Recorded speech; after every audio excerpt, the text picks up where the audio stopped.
your boy Down Low back for another reply. But before then, let's talk about something that's going on in the music industry, man. So, a company called N.A.A.C.P, they took a whole bunch of data from streaming and such and then put it on a map to see who are the most streamed artists in America and such, and they based it off of state by state, and it really isn't that surprising to see the results of it, that half of the damn country fucks with Jay-Z more than anybody else. He's pretty much the most streamed person on the whole east side of the country. Then you got Drake in like the deep south to the west. You got Michael Moore in the northwest and in the middle of America all over. And Eminem sprinkled around there like he's in Michigan, of course. And this is including other music genres and shit too, because Daft Punk was actually in there too. Not surprising, but still very interesting data. But anyway, on to today's reply. Today's reply is to that CyHi The Prynce Black History Project 2 N.A.A.C.P. And you know what?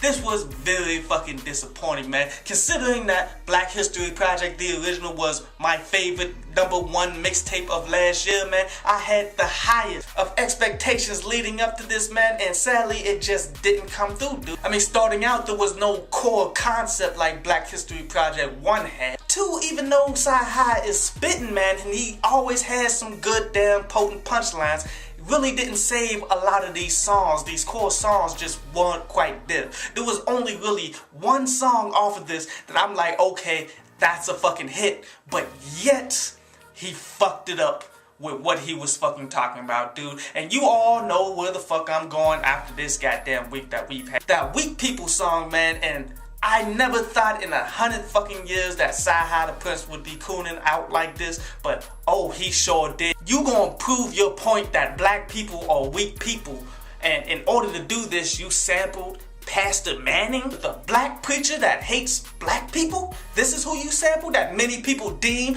as Uncle Ruckus today in real life? That guy?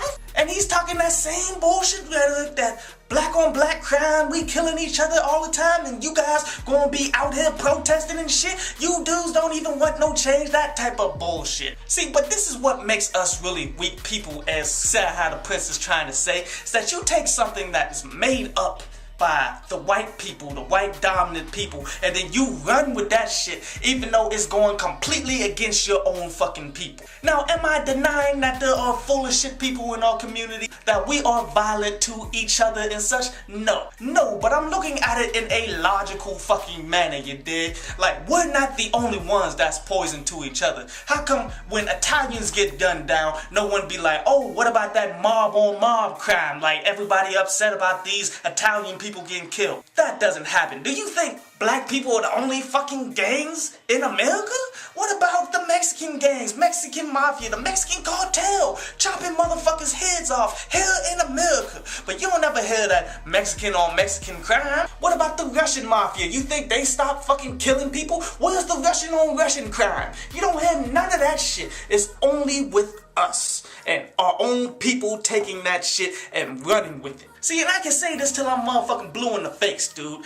Every race is violent to their own race. They're all fucked up, man. People were fucked up out here, but not every fucking black person is a killer, murderer, motherfucking drug dealer. Not every one of us is that. And for people to blame the victims and the protesters and everybody saying you're just full of shit because you don't ever say shit about people getting killed day to day, you're full of shit, because there's a lot of grassroots organizations that's happening right now trying to help the crime epidemic in our community, even though the crime hasn't been that damn high. There's just fucking peaks in certain areas. But overall, as a project, man, this N.A.A.C.P, I give it a 6 out of 10. It's vastly fucking disappointing, dude. But I still recommend people to go ahead and peep it on out. But anyway, on to today's article from downloadpass.com. And today's article is about poor execution, man, because this is something that happens a lot, dude. Like, you could have the best fucking script for a TV show and end up fucking it up by getting the worst fucking actors to portray this damn script. You can have the best actors and the best script and have all of the hype, but yet the movie just get flawedly executed just overall, man. A subpar performance by everybody from the director on down. And this happens in music all the time too. Like, you got a bunch of rappers that are really dope lyricists, but yet when it comes to making full songs, making full albums, it really comes out subpar. And these are all symptoms of execution, man. Really, you gotta work hard, man, consistently practicing. So when you do come up with something that's a great concept or something, man, that you executed properly, because too often we all have everything we need to make a successful hit, but it just doesn't fucking happen. I hope you enjoyed the show. You can follow me at Twitter up there, and you can go to downloadpads.com, that's down there, to read today's article.